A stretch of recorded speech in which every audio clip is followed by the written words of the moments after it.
et communique l'inexplicable. Mario Dumont. De la musique aux oreilles.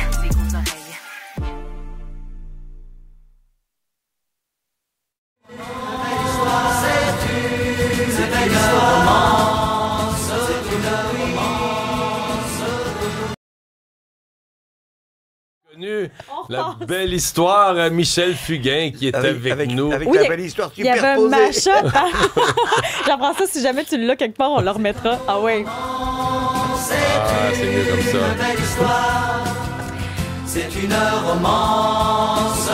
Attention, mesdames et messieurs, c'est la fête en studio avec celui qui a écrit un beau roman, une belle histoire avec le Québec, Michel Fugain. Bienvenue en studio. Merci, bonne journée, bon matin à vous. Bon. Oh, merci de dire bon matin, ça nous fait plaisir. On a eu un long débat là-dessus il y a quelques semaines. Un nouveau spectacle?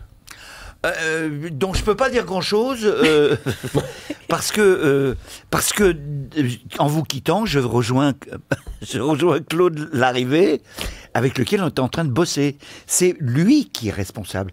C'est un spectacle complètement québécois, avec des musiciens québécois, et là, je suis... il me répète, Claude, je parle de Claude, il me répète, mais non, tu fais ce que tu veux. Mais c'est lui qui choisit, quand même. Et donc, je vais faire ça avec curiosité, avec passion, parce que c'est un mec absolument admirable, hein, Claude. Hein. Pour vous donner une idée, Claude Larrivée est derrière la mise en scène de Robert en Charlebois-Scope qui a remporté de nombreux prix. Et ce qui est intéressant, le titre du spectacle s'appelle « Le monde de demain, le Big Bazar ». Il faut rappeler que vous détenez le record de représentation pour un artiste francophone à la Place des Arts, à la salle Wilfrid-Pelletier. 21 représentations dans les années 70 à guichet fermé. Oui, c'est pas croyable, cette histoire d'amour avec les Québécois. Ben, ça allait même jusqu'au point où il y avait certains Québécois qui pensaient qu'on était un groupe québécois. C'est vrai. Oui, ils pensaient qu'on était québécois. On venait 1 mois et demi au Québec. On restait longtemps. Mais c'est comme ça. Je l'ai contrôlé. Il ne s'agit pas non plus de dire c'était extraordinaire, magnifique. Non, c'était comme ça. C'est-à-dire, le Big Bazar a représenté à un moment donné de l'évolution de l'humanité, un moment particulier où les gens avaient besoin de ça. Et nous, on ne le savait pas au départ.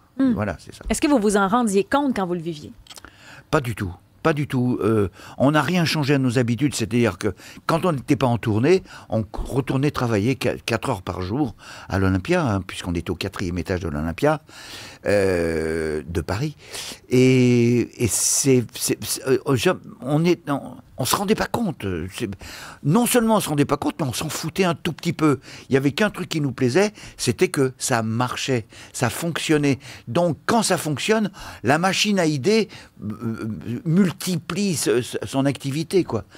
Si on est normalement constitué, si on passe son temps à se regarder le nombril, je pense que ça périclite très fort.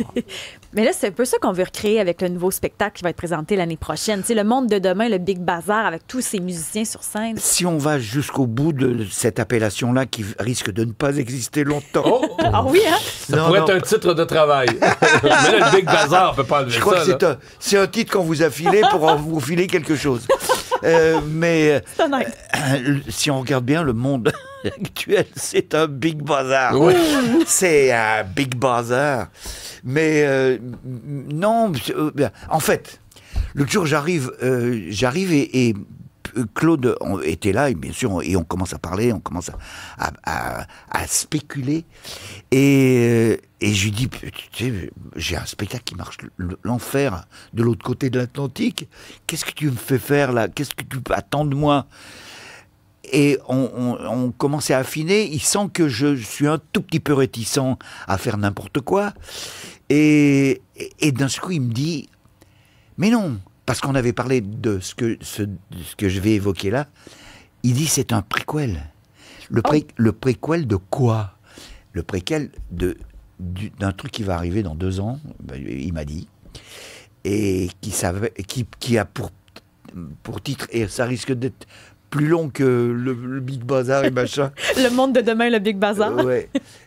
C'est le testament d'un arlequin. Voilà. Oh! Le testament d'un arlequin. Oui, oui.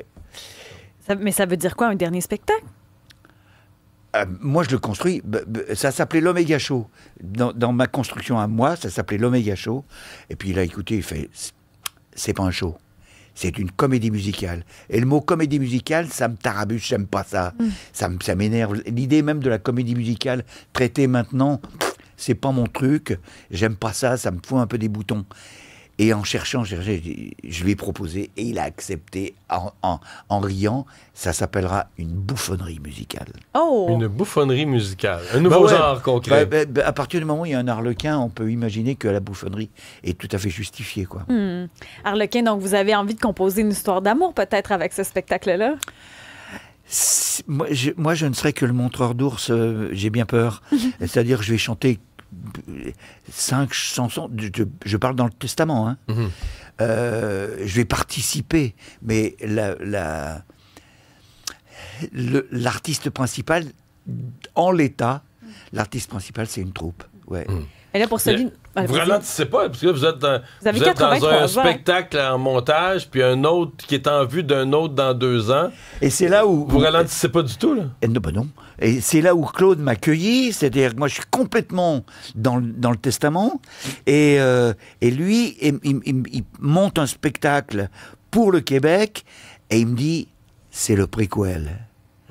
Et là, je fais très fort, le gars. Il est très, très, très, très fort. Je sais pas s'il me nique, mais il est très, très fort. Vous avez 83 ans, tellement plein d'énergie encore. Je trouve ça intéressant parce qu'on fait beaucoup d'âgisme souvent, mais vous resplendissez la passion et l'énergie. Oui, mais je crois qu'il faut que les gens se méfient avec l'âgisme. J'aime bien l'expression. Il faut qu'ils se méfient parce que ça veut rien dire. Il y a d'abord, je pense qu'on n'est pas égaux devant la génétique. Je dois être bien né quelque part. Et puis, on fait en ce qui concerne tous les gens de notre métier, on fait un métier où on est obligé de s'entretenir. On est obligé, quand je dis s'entretenir, c'est-à-dire essayer de ne pas être un vieux débris. On monte sur une scène, c'est un privilège.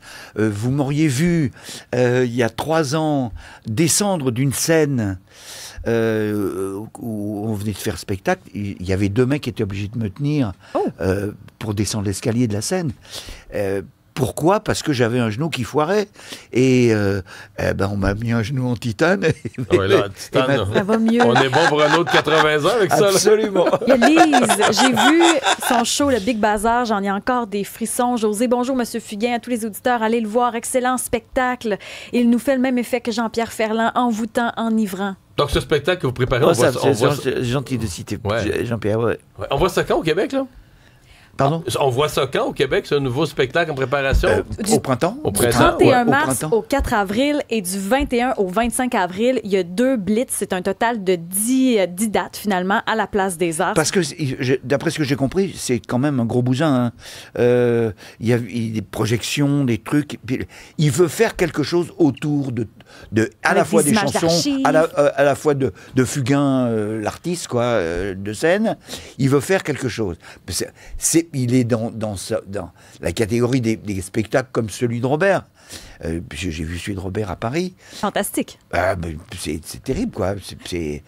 Donc, vous comprenez ma curiosité. Donc, vous allez faire les chansons. Hein? Je dis, vous allez faire les chansons, puis vous vous abandonnez à la mise en scène. Oui, mais je ne fais pas que des chansons. Dans le spectacle que j'ai présenté, j'ai fait 2 tournées au Québec, 23-24, et 24 n'existait que parce qu'ils n'avaient pas vendu. Ils avaient vendu des billets qui pouvaient pas, il n'y avait pas de place qui correspondait. Donc il fallait refaire une partie de la tournée. Et je dis bien au Québec. Et je parle en scène, vous racontez. Je comédiante, c'est ça, j'imagine pas. D'abord, j'imagine pas pour moi, mais je m'ennuie très très fort moi dans un spectacle de chansons. Ah oui, hein? Vous allez voir des concerts où vous vous ennuyez. J'y vais de moins en moins parce que j'ai compris ma douleur. mais je m'emmerde. Parle-moi, mec, dis-moi qui tu es. Explique les chansons. Explique les chansons, explique comment tu les as faites, explique pourquoi tu les as faites. Qui es-tu? C'est pas parce que tu as un nom et que tu montes sur une scène que tu vas m'intéresser. Excuse-moi, mais il m'en faut un tout petit peu plus. Et ce plus, c'est ton humanité dont j'ai besoin. C'est qui es-tu dans l'humanité? Qui es-tu dans la vie? Et je sais pertinemment qu'à la fin des spectacles, les gens savent exactement avec qui ils ont passé la soirée, quoi. Un passionné. Un passionné. Vincent, le mot de la fin, vous avez 83 ans. Moi, j'en ai 25 et j'ai la moitié de votre énergie. Commentaire de Vincent. Alors Vincent, fais un effort. Michel Fugain, merci beaucoup d'être passé nous voir. Michel Fugain. Merci à vous deux. Bonne journée à tous.